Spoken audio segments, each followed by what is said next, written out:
Welcome, everyone, to another edition of Orlando Magic Pod Squad. Dante Marchitelli, David Steele, George Galante, Jeff Turner. And we are pleased to be joined by the newly named general manager of the Orlando Magic. He is Anthony Parker. This is promotion number 9 in the last 4 years for Anthony Parker. And the four of us guys have been doing the exact same thing for 30 years.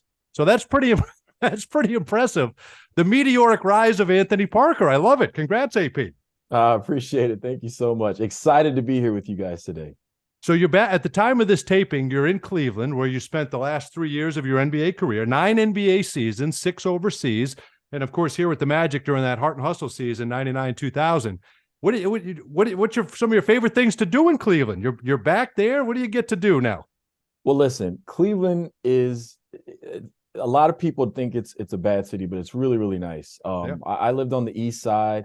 My kids went to school here for 3 years. Obviously, we found a lot of nice restaurants, a lot of nice people, and we had some good times here. So I'm enjoying being back. Only you and Tunji feel that way. You realize That's because only Tunji and I have spent a lot of time here in Cleveland. That's true. I've only spent like a week there, so I can't. It was probably like All-Star in February or something. It's and the playoffs in May. In May it was nice. It was decent. It was exactly. It was nice. Yeah, all right. But that's David. What would Paul Kennedy? Paul Kennedy would say, "I spent a week there one day." That's what Paul Kennedy. Yeah, right? That's a classic PK line for sure.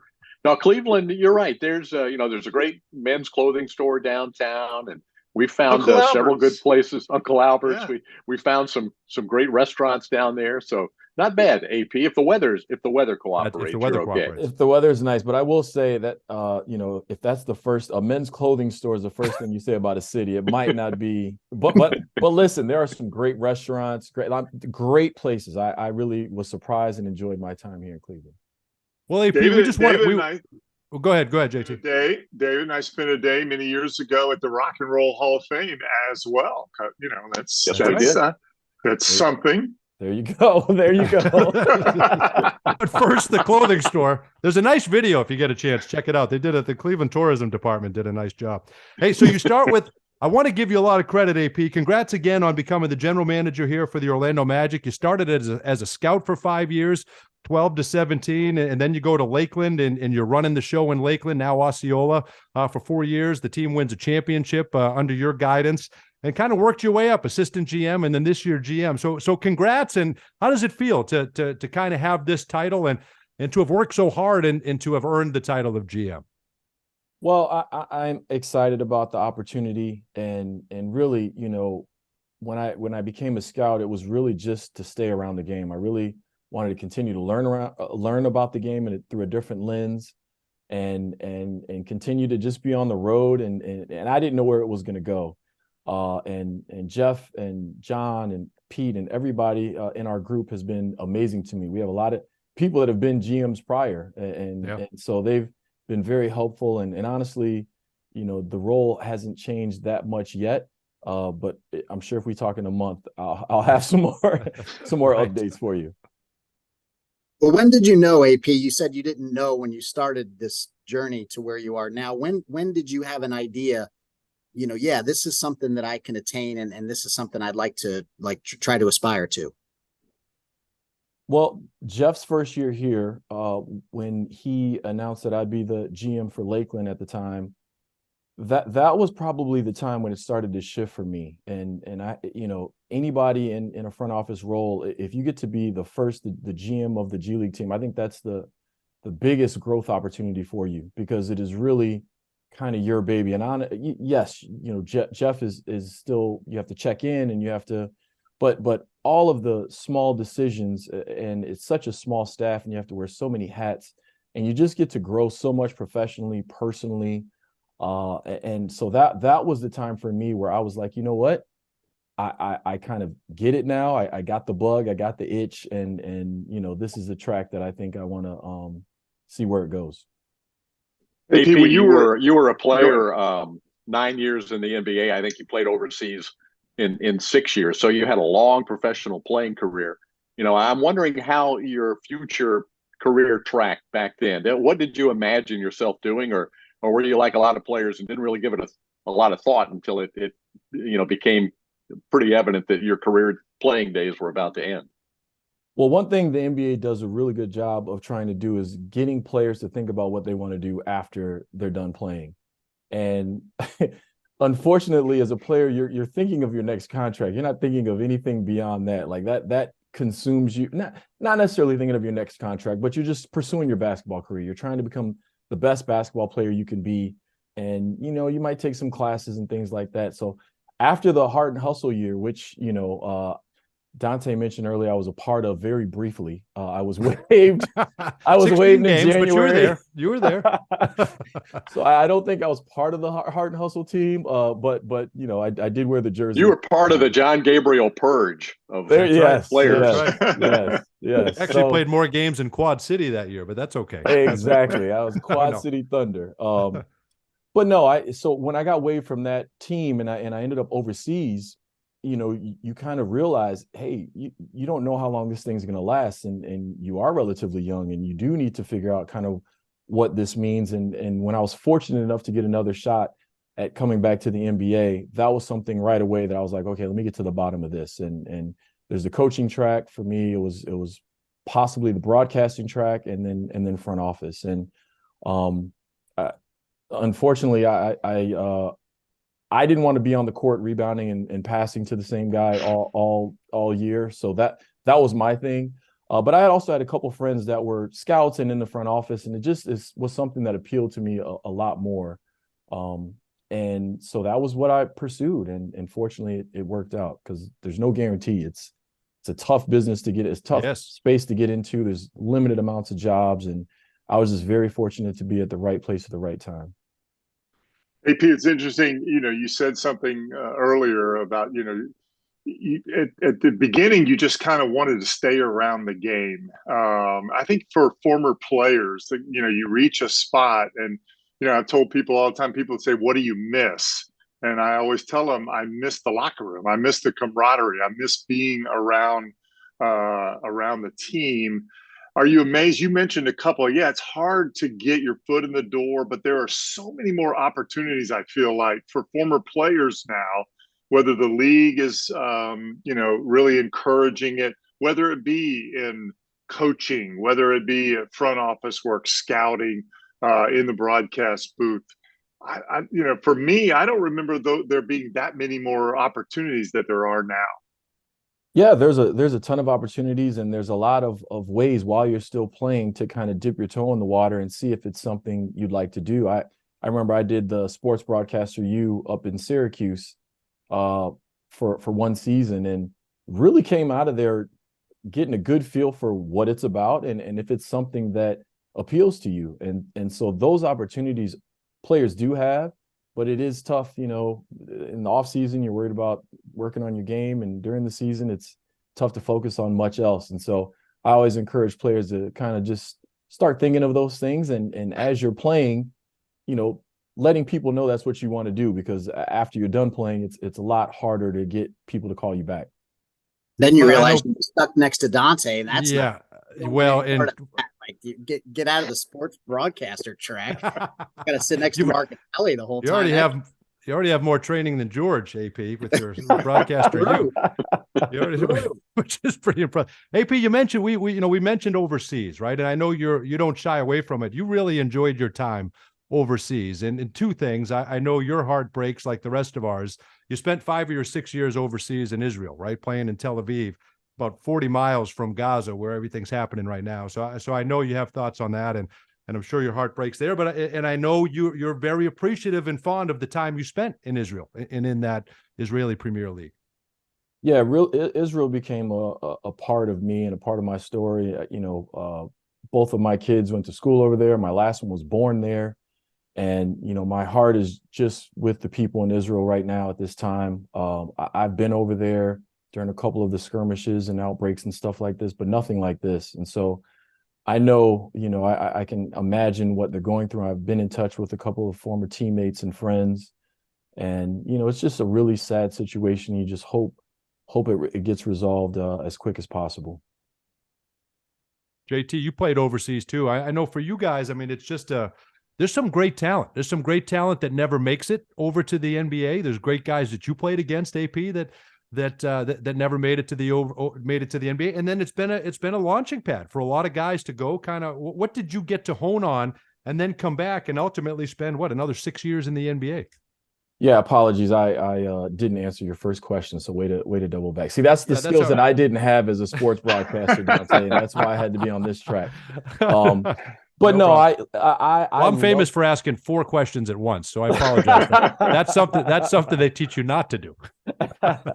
No, I thoroughly enjoyed my time overseas. It gave, as a basketball player, it provided me the opportunity to continue to mature as a player and to get better. And really, the first time around, I wasn't ready. But being able to go over there and play at a high level, the second time around, I felt I was. But then more than that, just your perspective on life, being able to travel and see things, experience different cultures and languages, and just really broaden, how you view life. And so I really feel like when I travel now, or when I meet people, there's so many ways to connect with people. And one of them is traveling. If you're from somewhere else, or if you've traveled somewhere else, it was a great experience for me, and something that it really changed my life in a sense. And so also in the chair that I sit in now, being able to have an understanding of what European basketball is like, where those teams are, what certain players, what they experience either coming over here or where they're from, and understanding a little bit more about the culture. And so it just helped me in a lot of different ways. Jeff mentioned, you guys were talking about a moment ago, how many opportunities there are now for people to get into the NBA and all types of different levels of different departments of NBA teams in the league office. I had a longtime assistant coach I was talking to the other day, and he said that, it's easier to get in, but it's harder to move up.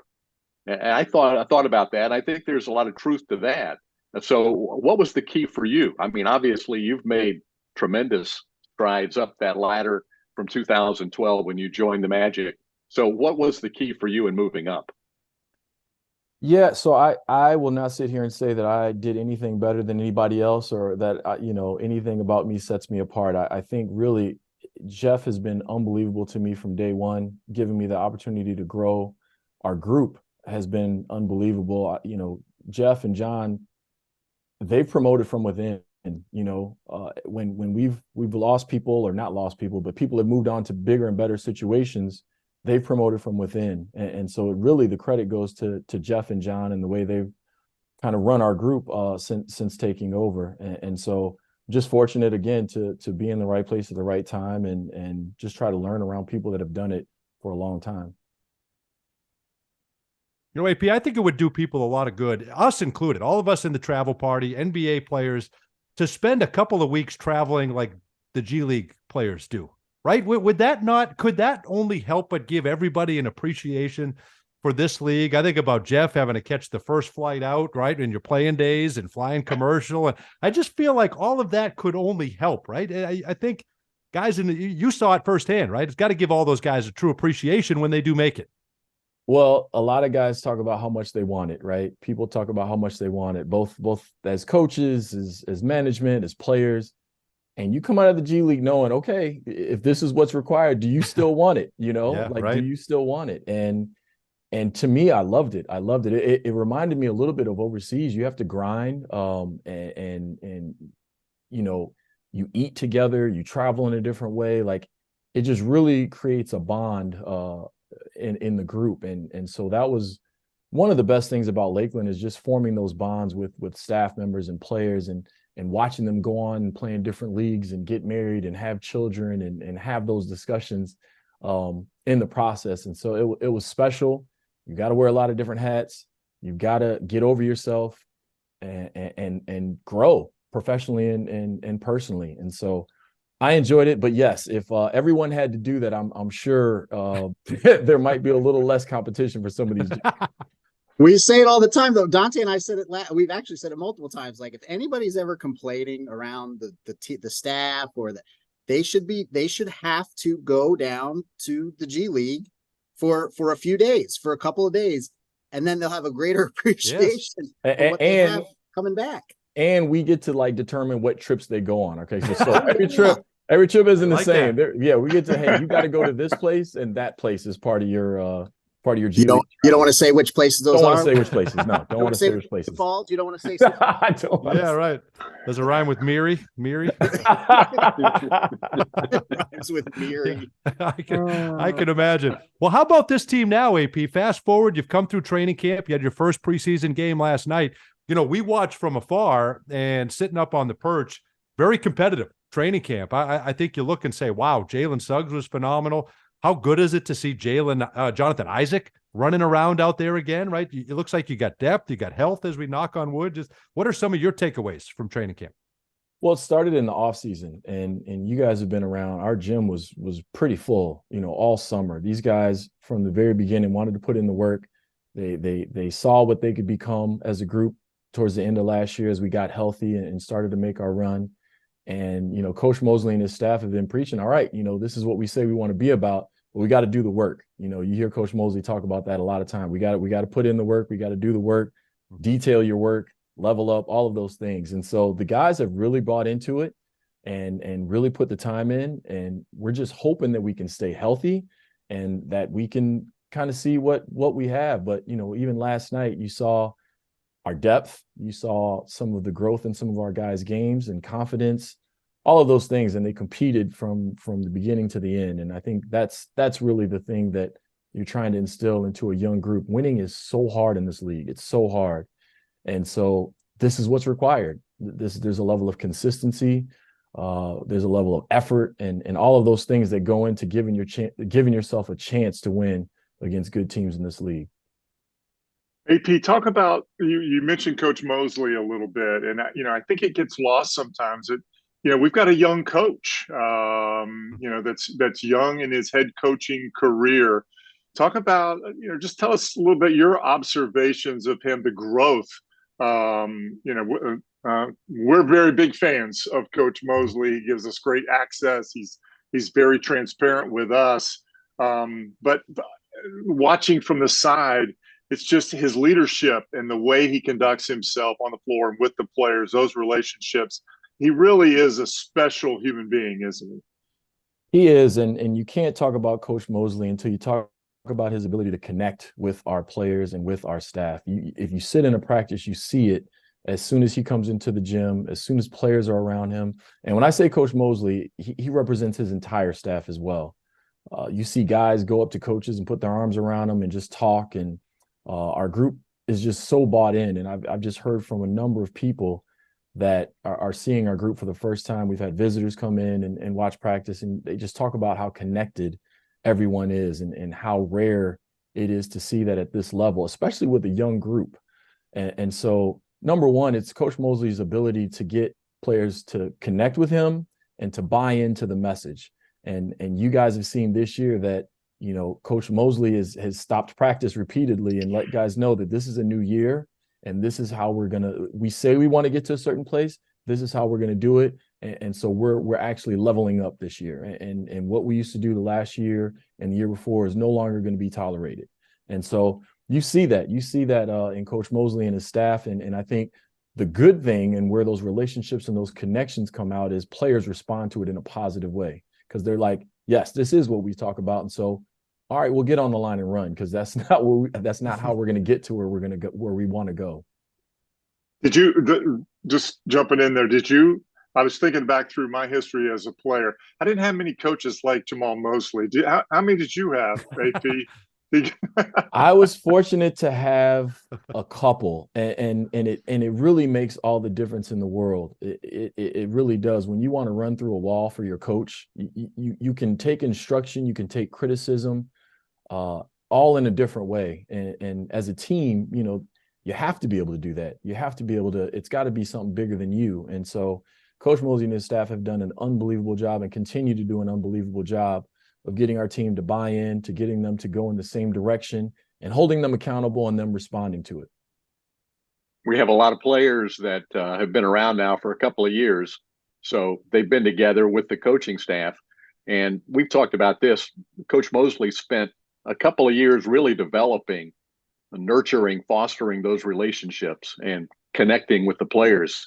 And now when it's time, really get serious, and we're at a point where we have a chance to win some basketball games in a major way this year. I feel like those connections that he's made the last couple of years have really helped him step on that gas pedal for this season. How do you see that? How important is it for a coach to establish those relationships early with players? I think it's one of the most important things, and it's something that I really saw up close when I was in Lakeland. And to be able to hold a team accountable, they have to believe that you have their best interests at heart, right? And that you're trying to get them as a team and them individually where they say they want to go. And not only do they have to hear you talk about it and react to it, but they have to see the authenticity in you and how you walk and how you move. And Coach Mosley and his staff are genuine people that walk the walk, and the players see that. And so, they can talk the talk, and the players have to respond to that. And so no matter how good you are, you're going to get hit in the mouth a couple times during the season, no matter how good you are. And so those relationships and the things that they've been through this summer and up to this point, that's where that comes in, and the ability to kind of look back and say, hey, listen, this is what we talked about. We knew this was coming. This is what we prepared for. Here's how we're going to respond. AP, how do you feel that the team has responded to the slightly raised expectations going into the year? Have you seen any difference in their demeanor, the way they go about their business? Is there anything different? I think they're more determined and more focused because of the message that they're hearing from Coach Mosley. It's not, hey, this is what they're saying we're supposed to be or whatever. This is what you're saying you want to be about, so it's going to happen. No. This is what's on the other side of that. If we say we want to do those things, this is the work that's required to get there. This is the level of consistency and detail that's required to get there and win in this league. And so there's just a raised expectations in practice, not necessarily externally in terms of wins and losses, but like what's required for us to get there. And we're no longer tolerating certain things that maybe have kind of been allowed for a younger group in the past. You hear that, Dante? It's not tolerated anymore. I know. I gotta not tolerated. That's me specifically. I'll be ready. Well, I gotta level up too. Hey, AP, the GM survey just came out. The one that you have Tunji or Mervis fill out?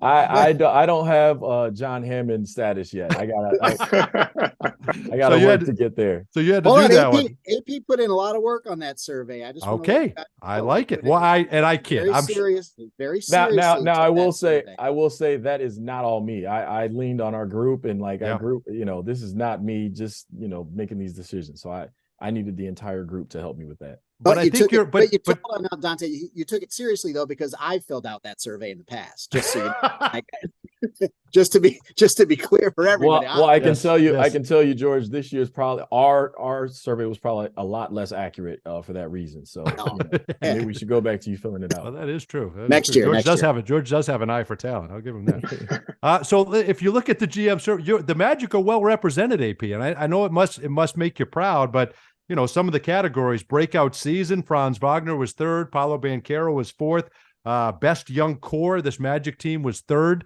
People are kind of excited, or at least maybe are expecting a step forward from this young core. Tell us about the young core and what they might be able to do in your eyes this year. Yeah, well, I think people see what we saw and the fans saw towards the end of last year as we got healthy, and but what I've learned, and I'm sure you guys have learned as well, is every game has a life of its own, and every season has a life of its own. And so what you've done previously, there's no guarantee that means future success. And again, I hate to sound like a broken record, but our group, Coach Mosley, Jeff, has continually preached that, we need our individual games to improve, and we need collectively to get better. But it is exciting to have a buzz around the team and have a belief and have a direction of, hey, this is where we want to go, and we have the talent to get there. And you saw a little bit of it last night. It was fun to finally get out of camp and beating each other up and get on the court and play against somebody else. AP, I'm going to do it. I'm going to go there. Yes, I'm going to ask the Candace question. I'm ready. All right. So your sister, just for fans who may not know, and I'm sure everybody listening knows, your sister is Candace Parker, who one of the great women's players of all time, broadcaster, still WNBA player. But I'm going to go at it from a little different direction. Your dad played in the Big Ten, right? Yes, So you very grew up good. in a basketball family. You're the oldest. There's a middle brother, and then Candace is the baby in the family. So what was Yes. it like growing up in this environment with a dad who played in the Big Ten, and your brother played basketball as well? I understand he's had a great career outside of basketball. But what was your family life like? How does that family produce Anthony Parker, your brother who's successful in medical field, and then Candace, one of the great all-time women players? Well, some people might not know this, but I'm most proud of my brother. Honestly, Candace has done great, and everybody kind of knows who she is and what she represents, and I'm so proud of who she is. But my brother took a different path, and he went to medical school at Johns Hopkins, residency at Johns Hopkins, and he's a radiologist, and you know. He somehow he slides under the radar. He's somehow the doctor in the family nobody talks about, but go one of the best medical schools in the world. And so he just represents kind of what our house was about. My mom and dad, hey, look, whatever you want to do, whatever your goals are, we believe that you can get there. We believe that whatever you put your mind to do, you can do, but here's the work. Here's what's required to do it. And it was an extremely competitive household. In anything, whether it was Uno, ping pong, whatever it was competitive. But it was fun too. And my dad, having played, my mom she didn't play in college, but she played in little, as much as she could. And so she knows the game. She's been a coach for myself and my brother and my sister. And so it was funny, it was comedy, but it was competitive, and we all supported each other. Very close-knit family, and just, yeah, like it was a lot of fun. And a lot of people ask my dad, mom, what they did, what do they do as parents? And I just think they got lucky. There was nothing that they did. No, I'm just kidding. No, they were unbelievable. My dad has been my hero since I've been since I can remember. And so just it's fun to kind of see how things have gone so far. David, I was surprised. I got into a conversation with AP the other day, and we were talking about the game of golf. And AP is not a golfer. Has not played. Stick with it. And I got the feeling, AP, you can back me. The reason is because he hasn't played it, so his friends would be so competitive, and he would be so competitive. He doesn't play because he doesn't want to get into that environment. Because they'd be talking so much trash and everything. AP, am I summing that up about right? Yeah. So this is a conversation I've had with a lot of people, because they're like, they can't believe that I don't play golf. And it was a decision. All shooters play golf. All shooters play golf. And I've been out enough to know that I would love to play. I would love it. It's when you hit the ball just right that one time, there's such a great feeling. It's such a great feeling. But I don't play for that reason right there, JT. My friends are super competitive. You guys know golf is a game that you have to continue to do to stay at the level or to get better, and it requires time. And so I know if I went out with my friends, I'd be, you're not going to beat me. You're not just going to beat me and talk bad to me and take my money and stuff. So I'm going to get better. Time away from the family. I probably create some family problems. So I just chose, you know what? I'm going to just choose the family. I'm going to, golf, sacrifice that and stay happy. That's a good decision, AP. Good decision. Well, if you change your mind, George and I are good golfers, so we can help you out. The higher the score, the better, right? Yeah, exactly. Get your money's worth, don't you, George? Yeah, I got to get my swings out there. I paid a lot of money to be on that course.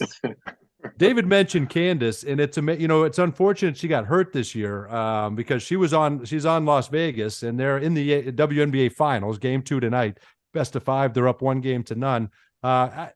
How is she 37 already, AP? I remember when you'd bring her to RDV and she'd play down there and just dominate all of us back then as a kid. Now she's 37, right? Probably at the end, close to it, of her WNBA career. But what an accomplished career, 2-time champion, 2-time MVP. I mean, you must be proud of that, what she's been able to do. Oh, yeah. I mean, we all know what Candace has been able to do. Even though she's not a doctor, I know that. Yeah, I mean, she's done all right. She's no doctor. She hasn't gone to Johns Hopkins, but she's done all right. No, we all know who she is as a player and what she's accomplished. And I think the good thing about it is the things that she's been able to do on the court, winning championships and dunking and all those things like that, has just allowed her to do some things that a lot of people didn't see women doing a lot of before.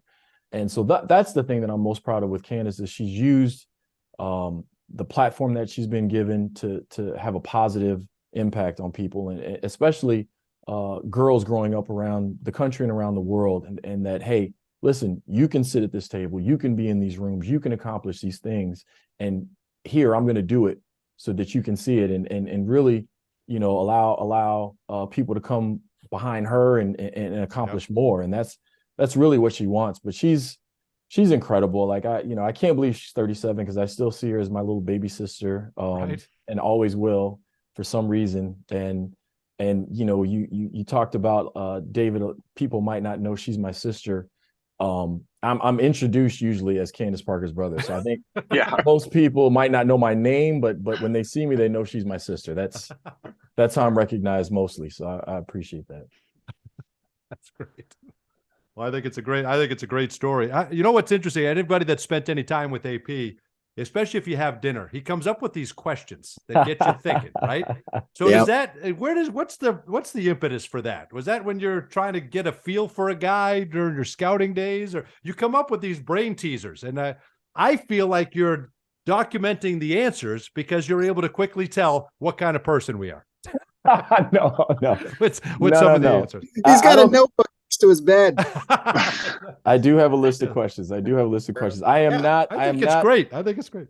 I'm not keeping up on who answered what and what kind of person they are. But I do think, I don't know where it started. I've always had an interest in some of these questions. You hear a story on a radio show, or you see a movie, and it gets you to thinking, and people just gravitate. A lot of people, not all, gravitate towards the questions, and it's a way to kind of be an icebreaker at a dinner or any kind of conversation you're in. And it's fun. And I tell people, you know, there's no right or wrong answer, but I do judge people based on what they answer. See, you got to be careful.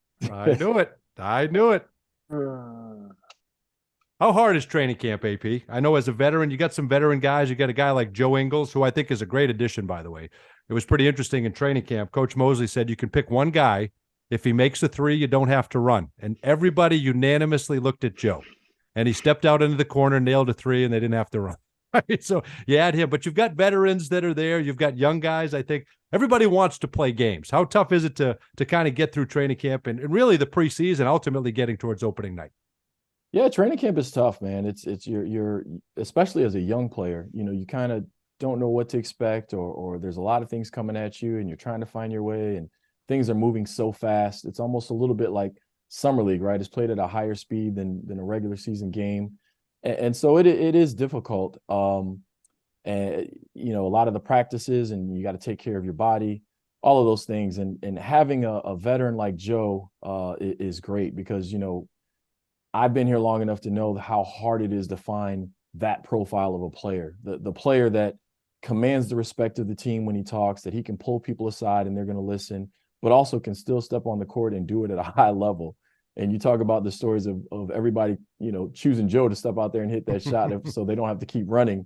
And I remember one of the shots he shot, like midway to the basket, he yells out layup, you know, and the ball goes into the basket. So just that confidence, that swagger that he's always played with, the joy for the game, the joy to just kind of be around the team, and the young players see that and gravitate towards that. And you know, he certainly adds a ton to this team. But we had a great training camp. I think we learned a lot. It was a lot more defense. And I think Coach Mosley and the staff have said, hey, listen, we're going to be way ahead defensively before our offense comes. But, you know, you start to see guys settle in, even last night against the Pelicans, settle in offensively, get the spacing down, start to generate some quality shots, and down the line, not just the first five, but everybody that touched the floor had a positive impact. I was talking to a fan just last night who's really excited. Fans are really pumped up about this season around here. I think there's a real energy around Central Florida for this basketball team this year. But she said, and they go to all the games, she said that what I love about this Magic team with Mosley and his staff is that the players seem to really like each other. Yeah. They seem to really be pulling for each other, that there's a genuine camaraderie. It's not phony. What is that? What you see is that's the sense that I think we all get. Yeah, I mean, and it starts with Coach Mosley. it starts with our staff, and you know, when you walk in the door, no matter who you were or kind of some of the places you've been, you feel the difference when you come in. You feel that this young group, and you know, we've started to do some things as far as like meditation and things like that, and it's not always easy to get young guys or even older guys to buy into some of those things. But you know, I think you see the trust and you see the relationships come through in those moments when you're asking someone to do something that might be a little different than what they're used to, and they don't know, or you know, are you taking it seriously? Is everybody taking it seriously? They're looking around, and yeah, everybody's taking it seriously, and so you kind of fall in line because that's what everybody's doing. And I think that's what's special about our young group. And you know, it's just fun to see guys mature and grow on the court, but as a person as well. All right, last thing, AP. I know there's a business side of the job, right? You'd love to keep all 17 of these guys forever, right? But it's hard. I know you're evaluating constantly. You have decisions to make throughout the year, and so what will you be watching on? You know, some of the things that you're kind of going to have your eye on. I know Jeff Weltman always says the team will dictate what we add, right? Who we add and the pieces that we're going to add. So free agency is a whole another animal. But what are some of the things you're going to watch this year that kind of excites you, and as this team continues its journey and hopefully takes a big step? Yeah, I think, you know, I can't say it any better than Jeff. You know, I think the team is going to dictate a lot of those decisions, and I will say that those are first world problems. You know, to have to make some of those decisions means that guys have gotten better. Guys have a lot of value, and they make it difficult to make those decisions. But I think as we go along, you know, like Jeff said, those things will start to become apparent, and you know, it's just what the league requires, especially a lot earlier than you'd like. You know, you need more time with guys a lot of times, but this is how the league is set up, and you know, those decisions will come. But if we can just stay healthy and continue to grow as a group, you know, I'm really excited for what this season could look like. All right. Well, I know I speak for everybody. We're excited. The town is excited. Fans are ready to go. And we got opening night coming up here in a couple of weeks. Enjoy the rest of your time in Cleveland. It probably means about an 8:15 bedtime tonight, but have a great time. Good luck tomorrow. Come back healthy. Let's have a great season, AP. Thank you guys for this time. I really enjoyed it. And, you know, let's do it again. You know what's good? The next time we do it again, we'll just have you ask the questions like we're at dinner. And I will judge each of you for your answers. Yes, that would be a great podcast. Get ready. That's great. Get ready. They're thought-provoking. They're good questions. I leave feeling bad about my decisions. Good stuff, man. Appreciate it. We'll talk to you later. That'll do it for this edition of Magic Pod Squad. We'll see you next time.